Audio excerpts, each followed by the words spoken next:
রানীকে বোম দিয়ে মারতে চায় আনিশা, আর অলোক সেন তাদের চক্রান্ত থেকে রানীকে কি বাঁচাতে পারবে দুর্জয়? বিস্তারিত জানতে আমাদের চ্যানেলটি সাবস্ক্রাইব করে ভিডিওটি না টেনে শেষ পর্যন্ত দেখতে থাকুন। তোমাদের রানীর আজকের পর্বে আমরা দেখতে পাবো বাড়িতে সবাই ধুমধাম করে পুজোর আয়োজন করে। রানী আর দুর্জয় পাঞ্জাবি আর শাড়ি পরে পুজোতে অংশগ্রহণ করতে আসে। এরপর আনিশা তাদের হাসপাতালের পুরোহিত মশাইকে নিয়ে আসে। তখন শুক্লা আনিশাকে জিজ্ঞেস করে উনিকে। আনিশা বলে রানী আর দুর্জয় আসুক, সবার সামনেই বলবো। এরপর রানী আর দুর্জয় আসলে আনিশা বলে ইনি হলেন আমাদের হাসপাতালের পুরোহিত মশাই।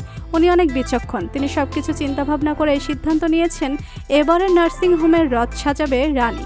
এরপর শুক্লা রানীকে কাছে ডেকে বলে পণ্ডিতজি যখন বলেছে তখন তোমাকে নার্সিং হোমে রথ সাজাতে হবে, খুব ভালো করে সাজাবে যাতে করে আমাদের বাড়ির যেন কোনো বদনাম না হয়। এরপর রানী আনিশাকে বলে তোমরা কোনো চিন্তা করো না, আমি কাল সকালে গিয়ে খুব ভালোভাবে রথ সাজিয়ে দিব, তারপরে তুমি এসে দেখে নিও আমি ঠিকঠাক সাজিয়েছি কিনা। অন্যদিকে দেখা যায় নার্সিংহোমের রথের নিচে অলোক সেন এসে বোম ফিট করে চলে যায়, যাতে করে রানী রথ সাজাতে এলে যেন বোম ব্লাস্ট হয়ে মারা যায়। তারপর বাড়িতে পুজো শুরু হয়ে গেলে সবাই রানী আর দুর্জয়কে এনে একসাথে বসিয়ে দেয়, তারা দুজনে একসাথে পুজো সম্পূর্ণ করে। এরপর দেখা যায় রাত্রিবেলা না রানী তার বান্ধবীদেরকে নিয়ে এসে নার্সিং হোমের রথ সাজায়। নার্সিং হোমের বাইরে থেকে কারা যেন রানীর উপর নজর রাখছিল, সেটা রানী বুঝতে পারে না।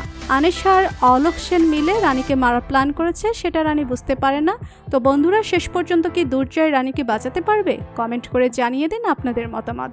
ভিডিওটি ভালো লাগলে লাইক কমেন্ট শেয়ার করুন। আমাদের চ্যানেলে নতুন হয়ে থাকলে চ্যানেলটি সাবস্ক্রাইব করে রাখুন, যেন তোমাদের রানী আমি সিরিয়ালের যে কোনো নতুন আপডেট সবার আগে পৌঁছে যায় আপনাদের কাছে। ধন্যবাদ সবাইকে।